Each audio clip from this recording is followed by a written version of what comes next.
여러분 어른의 뜻을 아시나요? 사전적 의미는 자기 자신이 책임을 질 수 있는 사람, 그러니까 말과 행동에 책임을 지는 사람을 어른이라고 합니다. 근데 어른의 그 어원을 찾아보니까 어울다라더라고요. 어울다라는 뜻이 남자 여자가 이렇게 합해지는 거예요. 그래서 부부가 이렇게 몸을 섞는 거, 그걸 어울다라고 그러더라고요. 그래서 예전에는 결혼을 한 사람만 어른이라 그랬고 결혼한 사람만 상투를 썼죠. 그래서 자기의 말과 행동에 책임을 질 수 있는 사람이 어른입니다. 이 시대는요, 보니까 자기의 말과 행동에 책임을 지지 않는 시대인 것 같아요.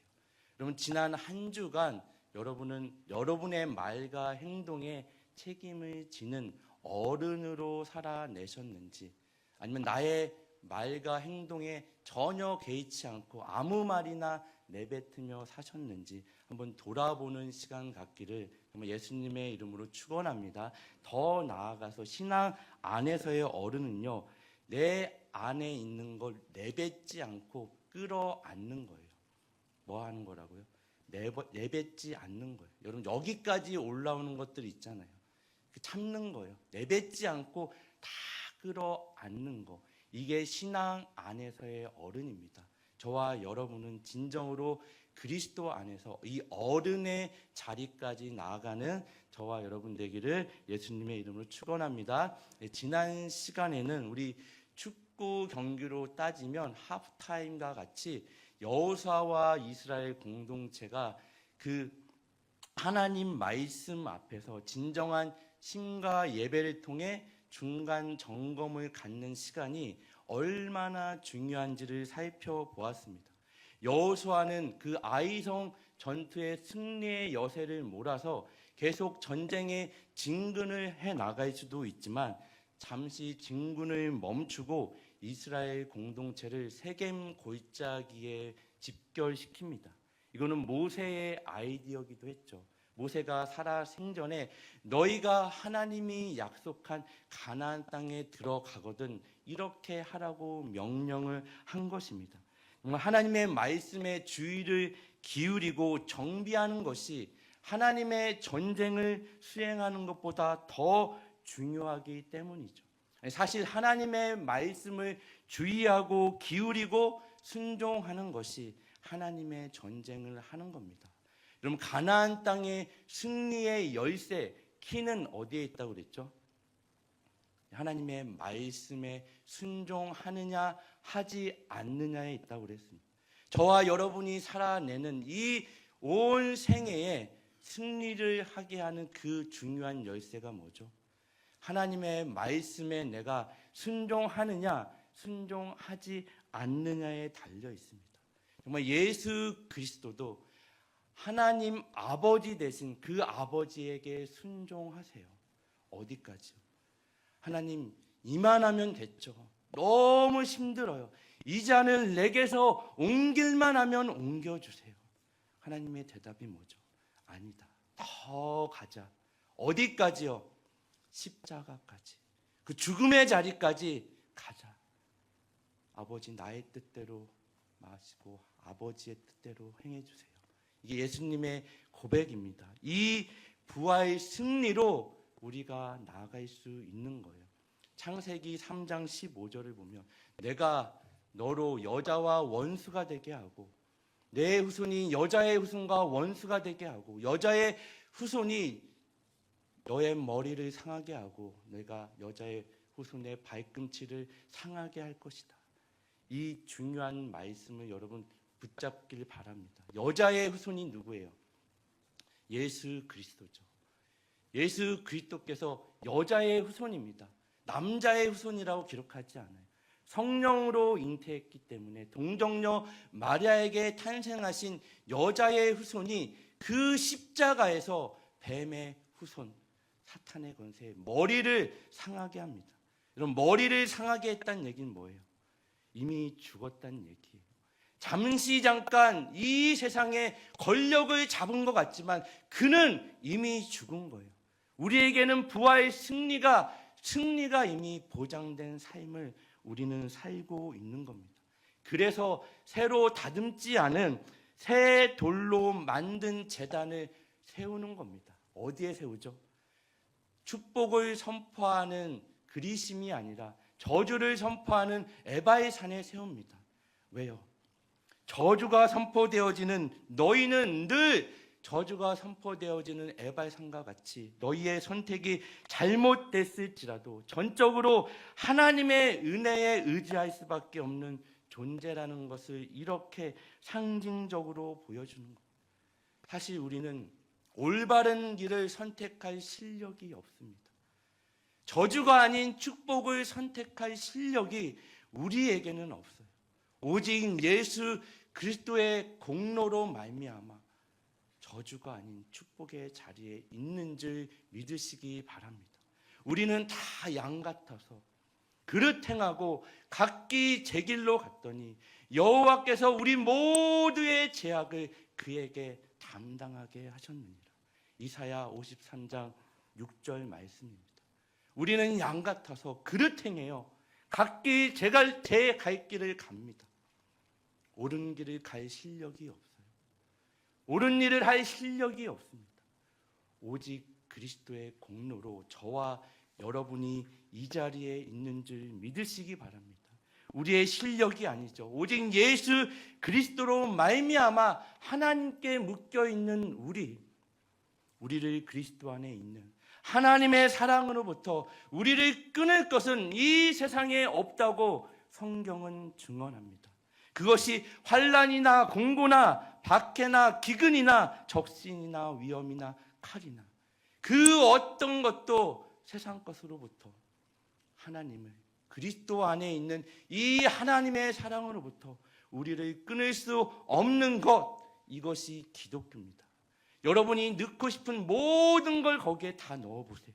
환난이든 공고든 박해든 기근이든 이 나라의 정치적 혼란이든 어떤 세력이든 경제적인 빈곤이든 육체의 연약함이든 관계의 문제든 그 어떤 것으로도 그리스도 안에 있는 하나님의 사랑으로부터 우리를 끊을 것이 없는 것, 이게 저와 여러분이 믿는 하나님이고 기독교인 줄 믿으시기 바랍니다.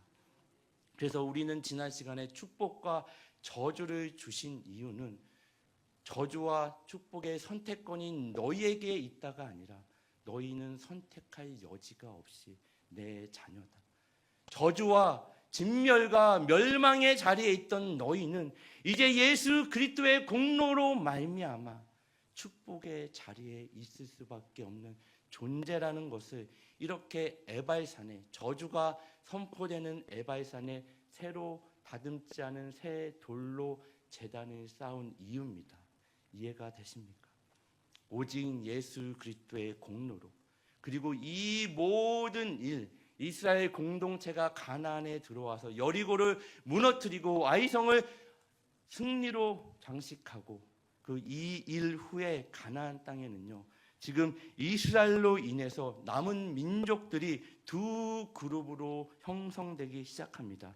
오늘 사실은 여호수아 9장을 1절부터 쭉 읽어야 되는데 이 시간도 많이 필요하고 또 앞에서 성경 봉독하시는 분이 말씀이 길면 굉장히 힘들어 하시는 것 같더라고요. 그래서 제가 여러분을 너무 배려를 하면 안 되는데 다 읽어야 되는데 그래서 14절과 15절만 읽었습니다. 원래는 1절부터 우리가 15절까지 쭉 읽어야 이해가 더 쉽습니다. 근데 오늘 보니까 여호수아서 9장 1절 2절 말씀을 우리 같이 한번 읽겠습니다. 이 일 후에 시작.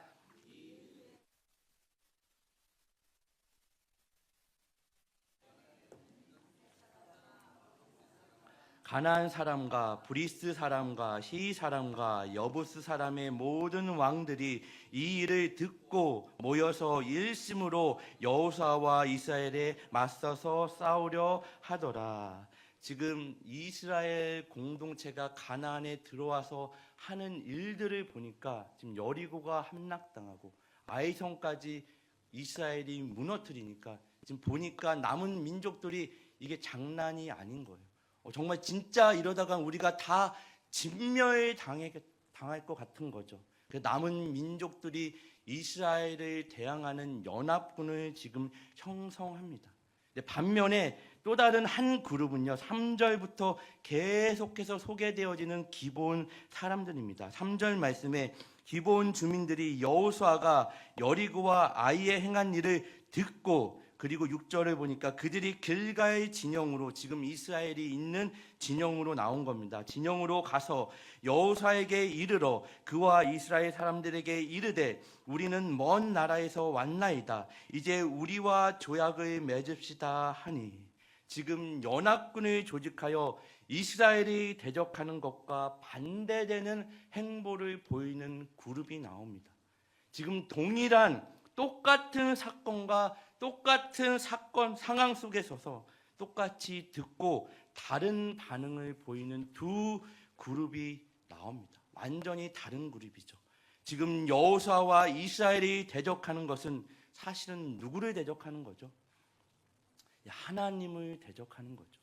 사실 이 가나안 민족이 봤을 때는요, 이스라엘 민족은 정말 군대 같지도 않아요.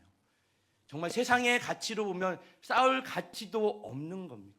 하지만 이들은 하나님이 이들을 애굽에서 어떻게 이스라엘 공동체를 이끄시고 여기까지 인도하셨는지를 들었대요. 듣고 안 거죠. 지금 이스라엘 공동체를 가나안으로, 땅으로 이끄신 하나님을 두려워하는 겁니다. 이스라엘 공동체를 두려워하는 게 아니에요. 사실 이스라엘 공동체는요, 하나님이 없으면 아무것도 아닙니다. 가나안 민족들이 바라볼 때는 이스라엘 공동체는 아무것도 아니에요. 지난 금요 성령 집회 때 여러분 많이 나오셨죠? 여러분 정말 도전합니다. 여러분 금요 성령 집회 다 나오셔서 함께 기도하기를 바랍니다. 여러분 기도하셔야죠. 그럼 왜 기도 안 하실까요? 기도 안 하는 이유가 뭐 여러 가지가 있겠지만 여러분 기도하시기 바랍니다. 2025년도 정말 하나님이 부르시는 그 기도의 자리에 나와서 기도했는데 내 삶에 변화가 없다. 2025년도 12월 마지막 날에 저에게 오십시오. 제가 책임지겠습니다. 정말 아무 변화가 없지 않을 거예요. 기도의 자리에 나와 하나님 앞에 기도했는데 내 삶에 변화가 없는 건 정말 하나님께 기도한 게 아니겠죠. 내 상황이 달라지든지 내가 변화되든지 둘 중에 하나겠죠. 내가 하나님께 무너지든지 아니면 끝까지 내가 하나님께 대항하든지.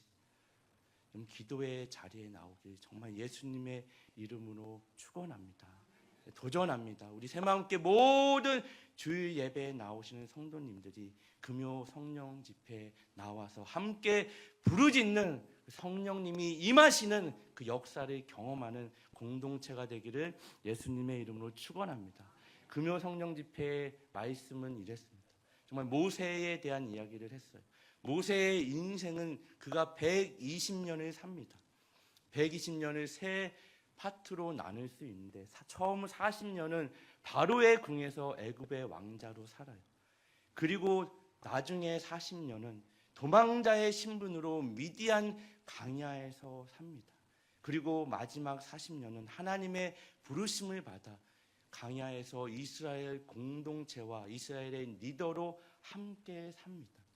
그 미디안 광야에 있는 도망자의 신분으로 이제는 원망과 불평도 아닌 체념의 상태로 있는 모세에게 하나님이 찾아오시죠. 떨기나무 불꽃 가운데 하나님이 찾아오죠. 떨기나무는 미디안 광야에서 흔히 볼 수 있는 나무예요. 그 나무에 불이 붙었는데 희한하게 모세가 보니까 타지 않는 거예요. 없어지지 않는 거예요. 하나님이 이스라엘 공동체를, 그들의 고통을 모았다 그러죠. 보고 듣고 내가 아는 거예요. 지금 이 불꽃 가운데 너희들이 타는 것 같은 고통 가운데 있지만 이 불꽃 가운데 없어지지 않는 떨기나무 같이 너희는 없어지지 않을 거야. 그리고 하나님이 모세에게 내 손에 있는 것이 무엇이냐 물어보십니다. 모세가 뭐라고 대답하죠? 지팡이밖에 없습니다. 아니 하나님 이거밖에 없어요. 내 80년 인생 동안 하나님 겨우 이거 하나 붙잡고 여기까지 왔습니다. 사실 아무것도 없다는 얘기죠. 괜찮다 모세야. 그 지팡이 없어도 가라. 내가 너와 함께한다. 아무리 여러분이 원하는, 여러분이 소유하고 싶은 모든 것을 다 여러분 손에 가졌어도 하나님이 없는 인생은 아무것도 없는 인생입니다. 하지만 아무것도 없는 건 인생 같아도, 내 손에 진 게 없어도, 내가 원하는 것 하나 얻지 못한 인생이어도 하나님이 있는 인생은 모든 것을 소유한 인생입니다. 믿으십니까? 지금 이 가나안의 족속들은 이 하나님을 바라본 거예요. 이스라엘 공동체의 배후에 있는, 이들을 이끄시는, 이들에게 승리를 주시는 그 하나님을 바라봅니다. 중요한 거는요, 반응이 두 가지죠. 계속해서 하나님과 대항하거나 어떻게 해서든 거짓말을 내든 깨를 내든 그 생명으로 내가 들어가든지 두 부류로 나누고 있는 겁니다. 정말 히족속에 속한 기본 사람들이 깨를 내어 계략을 끄며, 이것은 신학적으로 여러 가지 논의가 되고 길게 설명되어져야 될 부분이지만, 이들은 생명을 얻기 위해서 원래는 진멸의 대상이었죠. 가나안 땅에 있는 모든 것을 하나님이 쓸어 버리라고 명령하십니다. 그 진멸의 대상이었던 기본 사람들이 생명으로 들어옵니다. 여러분 여호수아 9장 24절에 보면요, 그들이 여호수아에게 대답하여 이르되 당신의 하나님 여호와께서 그의 종 모세에게 명령하사 이 땅을 다 당신들에게 주고 이 땅의 모든 주민을 당신들 앞에서 멸하라 하신 것이 당신의 종들에게 분명히 들림으로 당신들로 말미암아 우리의 목숨을 잃을까 심히 두려워하여 이같이 하였나이다. 분명히 들렸대요. 하나님의 말씀이, 하나님이 어떻게 역사하셨는지 분명히 듣고 알았다고 이야기합니다. 여러분 이 기본 사람들을 보면 여호수아 초반부에 등장하는 한 인물이 떠오르지 않나요? 누구죠? 라합. 죽을 수밖에 없는 진멸의 대상이었던 그 라합도 분명히 하나님의 하심을 들었다고 고백합니다. 여호수아서 2장 10절에 이는 너희가 애굽에서 나올 때에, 이게 라합의 이야기입니다. 여호와께서 너희 앞에서 홍해물을 마르게 하신 일과 너희가 요단 저쪽에 있는 아모리 사람의 두 왕 시온과 옥에게 행한 일, 곧 그들을 전멸시킨 일을 우리가 들었습니다. 뭐 했다고요? 들었다라고 이야기합니다. 그래서 중요한 단어는 들었다이죠. 우리가 들었음이입니다. 로마서 10장 17절 말씀을 보면 정확히 믿음은 어디서 나느냐? 그러므로 믿음은 들음에서 나며 들음은 그리스도의 말씀으로 말미암느니라. 믿음은 어디서 난다고? 들음에서 난대요. 이 들음은 그리스도의 말씀으로 난대요. 라합은 이 하나님의 소문을 들었어요. 하나님의 말씀을 들었습니다. 이 기본 사람과 라합이 하나님의 말씀을 들었다면 가나안 땅의 모든 사람이 다 하나님의 말씀을 들었어요? 안 들었어요? 다 들었죠. 여러분 이 시대에 정말 오늘날 한국 땅만 하더라도 하나님의 말씀을, 예수 그리스도를 모르는 사람은 없을 겁니다. 믿지 않는 자들은 있지만 교회를 모르고 예수를 모르는 사람들은 없을 거예요. 모든 사람들이 하나님에 관한 소식을, 그 말씀을 들었습니다. 하지만 구원은 이 여인에게만 주어진 것처럼, 이 기본 사람들에게 주어진 것처럼 그들은 하나님의 말씀을 듣지 않아요. 길을 막죠. 정말 들어야 될 소리를 듣지 않아요. 바라봐야 될 것을 바라보지 않습니다. 진정한 어른과 같이 그들의 말과 행동에 책임 있는 삶을 살아내지 않아요. 빛이 어둠에 비치되 어둠이 뭐했다고요? 깨닫지 못하다. 요한복음 1장 5절 말씀. 빛이 어둠에 비치되 이 세상은 그 빛을 깨닫지 못한대요. 아니 깨달을 능력이 없습니다. 여러분 빛은 설명해야 될 존재가 아니죠. 빛은 뭐 하는 거죠? 내가 바라보는 겁니다. 내가 경험하고 누리는 거예요. 빛이 무엇이라고 설명해야 될 존재는 누구예요? 앞을 보지 못하는 장님이죠. 이 시대는 다 앞이 영안의 눈이 막혔어요. 봐야 될 것을 보지 못해요. 정말 들어야 될 살아계신 하나님의 말씀을 듣지 못하는 이 시대. 빛이 어둠에 비치되 어둠이 깨닫지 못하는 이 시대.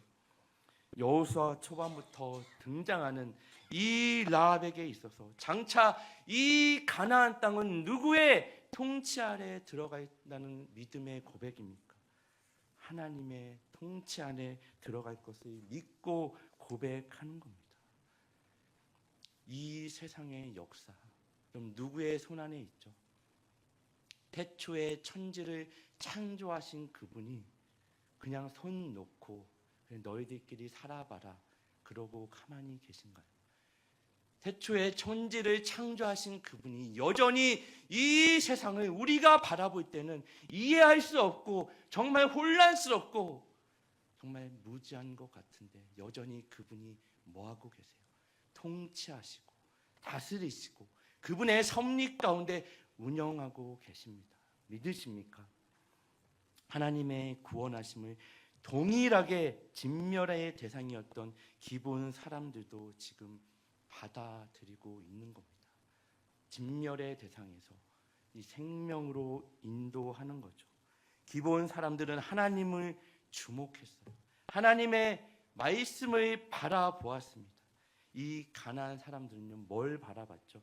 우리 여호수아서 10장 2절을 보니까 10장 1절부터 제가 읽겠습니다. 그때의 여호수아가 아이를 빼앗아 진멸하되 여리고와 그 왕에게 행한 것 같이 아이와 그 왕에게 행한 것과 또 기본 주민이 이스라엘과 화친하여 그 중에 있다함을 예루살렘 왕 아도니색이 듣고 크게 두려워하였으니 이는 기본은 왕도와 같은 큰 성임이요 아이보다 크고 그 사람들은 다 강함이라.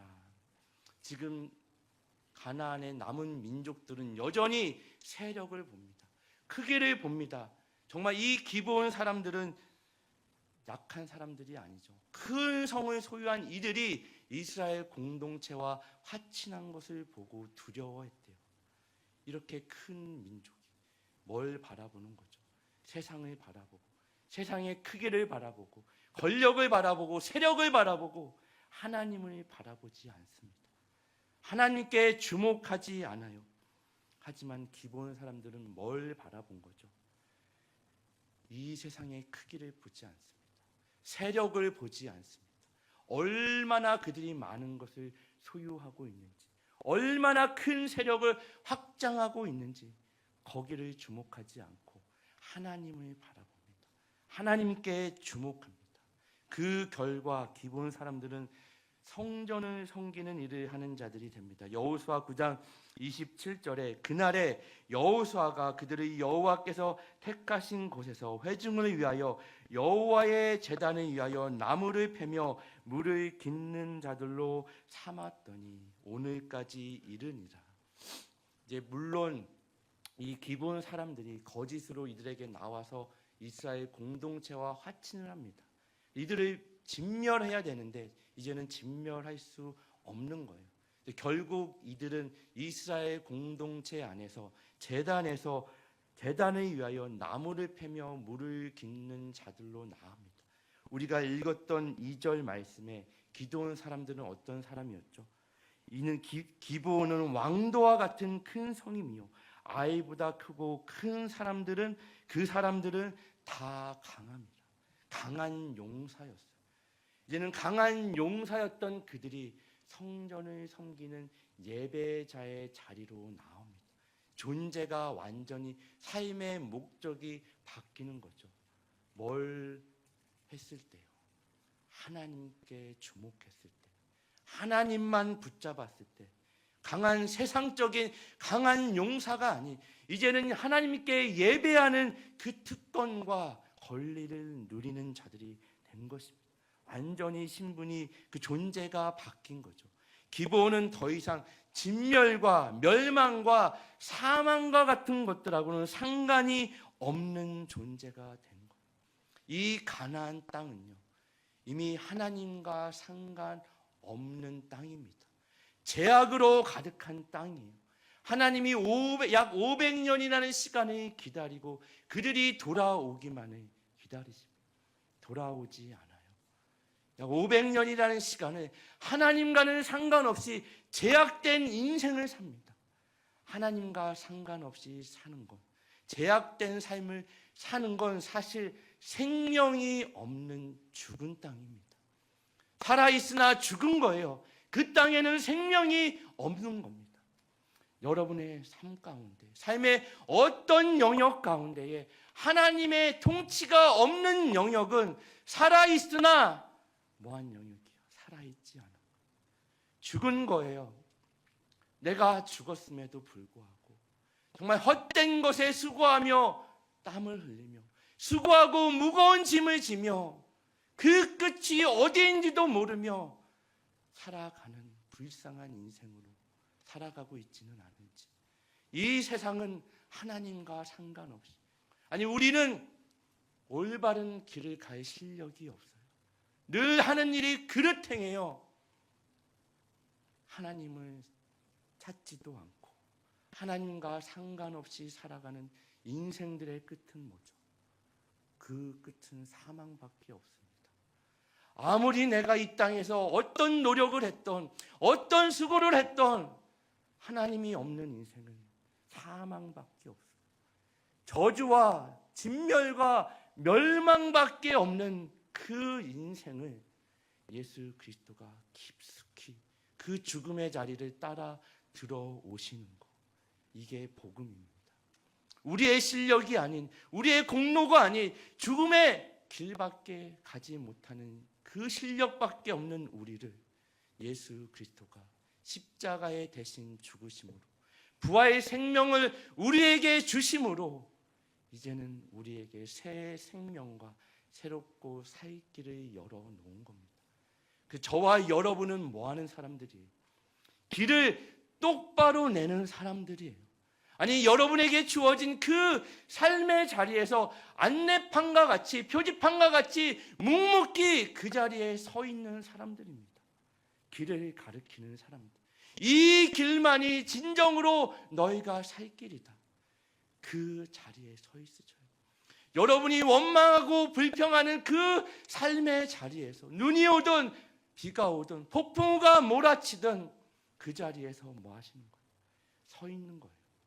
길을 안내하는 거예요. 이 길만이 너희가 진정으로 걸어 나가야 될 길이에요.